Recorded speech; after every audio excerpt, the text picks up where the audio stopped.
ayaa ku eedeeyay xukuumadda Soomaaliland hantida qaranka u adeegsanayso sidii loo dhaleecayn lahaa golaha wadatashiga toosinta qaranka Soomaaliland. Forum wax lagu dhawaaqay waxa weeye Soomaaliland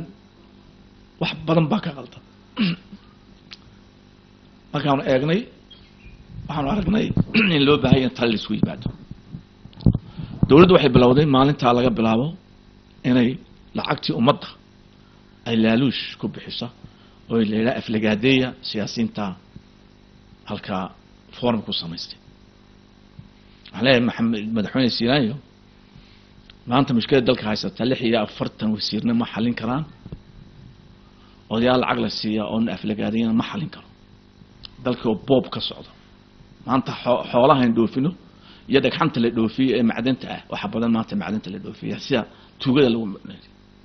خيرات كي وطنا كالبوبيا وحنا قلناي تلالين بقى نقولناي دولة وان كترنا ربان تمركن نقدر ما تي ولا تشنيا الشعب الصومالي حق بولين وتشدوا إنه الدولة وهو لا حساب تم حق بولي أنباها الحسبي أنباها فرد هذه علينا هاي ضد كايس كوركين مع سياني فلقادو يعي لعد كوب حساب ما هالدولة الصومالي ومضى هاي كوركين قبيل باو كلا صارتي هذا كلا صارتي تشيس رير قرن بالغودي بحوالد بركدكت هذلي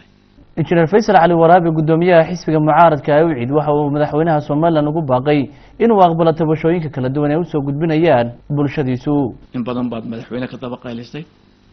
ilaa Cabdiraxmaan Tuur ilaa Cigaal ilaa Naxariis labadaba ilaa Riyaal wala gol xisaabtan soo loo xisaabtamsi waa xamishaa wasiirka wasaaradda qorsheynta qaranka Soomaaliland ayaa ka qayb galay kulan laga hadlayay sida